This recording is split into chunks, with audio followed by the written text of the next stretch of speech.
Welcome back to Houston Life. November is here, which means the holidays are around the corner. And to help you prep the menu and be the hostess with the mostest, culinary instructor Marcia Smart is here with 3 effortless recipes perfect for the season. And the holidays are great, right? But it makes people panic because they're so concerned about entertaining. Marcia Smart, it is so great to see you. So great to see you. And before we get into this beautiful spread that you have brought today, we have to chat about your cookbook. We are so excited about Marcia's brand new cookbook. Congratulations. So and there's a shot of it right there. Okay, this is great, and I know it took years of hard work. I'm so proud of it. It did. It started before COVID, and we had to take a break in order to get ingredients and really be able to do it right, but it's here.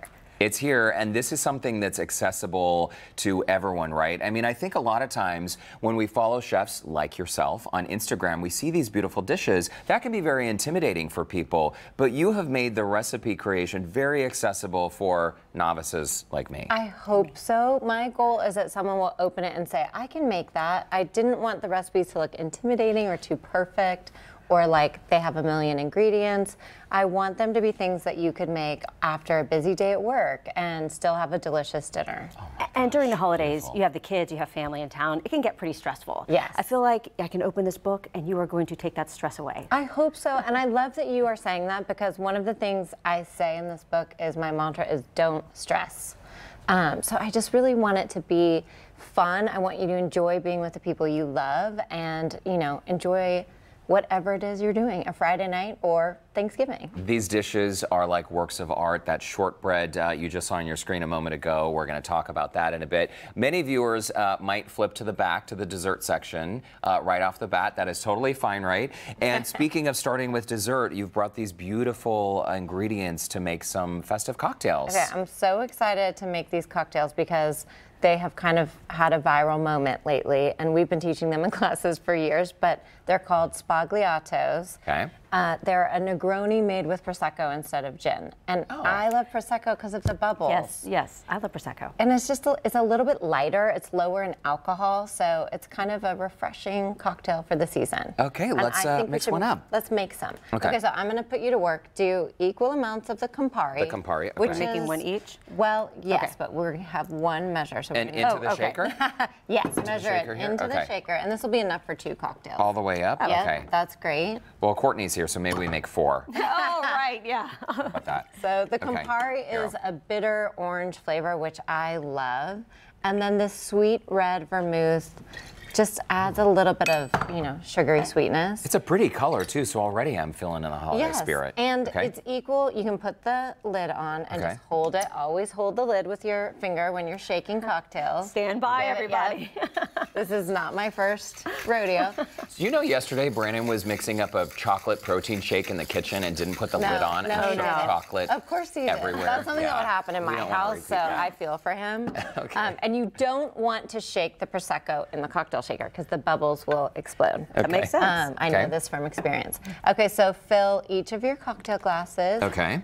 About half full. And you use just little crushed ice in here, right? So you can do crushed ice, which will melt over time a little bit. You could strain that with a cocktail strainer if you don't want the ice. I like everything really cold.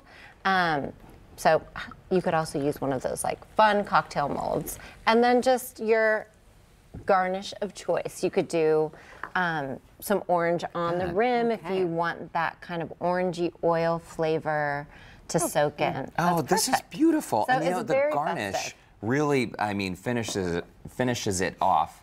So okay, Zabowski, you ready cheers. for this? Oh, yeah. I hope you guys like these. Cheers to you. Cheers. Let's see. I'm sorry you're not joining us. Out of my coupe. And if you wanted them to be sort of a little bit lighter, just add really more good. Prosecco.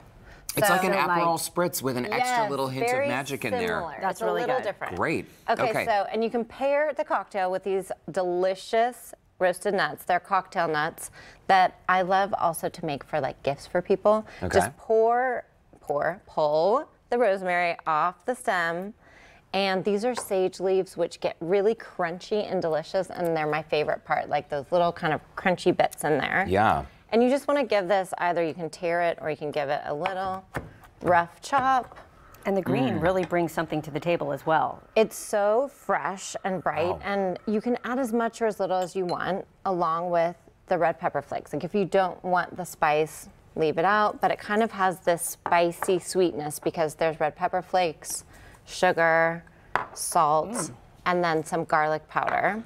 And these are not overly sugary either. No. There really is a nice balance there, Marcia. I hope you guys like those. So they're really fun to make and give as gifts or hostess gifts, or also just for a light appetizer before dinner or before Thanksgiving. So you're not like super full with a huge cheese board or something. So you're buying nuts in bulk then, essentially popping, once you add all these ingredients, you pop these in the oven for how long? So they go for about 10 to 15 minutes in the oven, depending how hot your oven runs.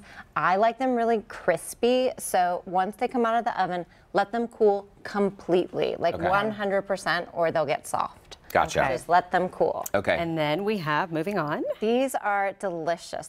In the book, they're called melting moments. They're something that my husband's grandmother makes or made, and they, in this case, have kind of a savory quality with thyme. It's fresh thyme, but you could add almost any type of herb or lavender we talked about adding. You can also finish them with like a crunchy sea salt or powdered sugar if you want. And speaking of accessible, look at these very basic ingredients: powdered sugar, salt, cornstarch, vanilla paste rather, and then you're just seasoning with, as you mentioned, your herb of choice. It's so simple. So all of this goes in your, food processor or a standing mixer. And it's a very simple dough without egg. It's a shortbread dough. And then it can go in your refrigerator or your freezer, and you can cut it into these rounds and bake it when you're ready. Fantastic. So I love having this on, the ready during times when you have family visiting or people might be in and out, because you can just cut what you need and have them with coffee or dessert, and it's like a little bit of sweet. You got your roll of dough there in the fridge. You chop them up, fresh cookies. Marcia Smart, it is so great to see you. Congrats on the book. Thank you. Thanks for the snacks. They are delicious. By the way, all these recipes and more are available in Marcia's brand new book, Dinner is Done. For a link to get your copy, you can visit our website. Look for that Scene on Houston Life section of HoustonLife.tv.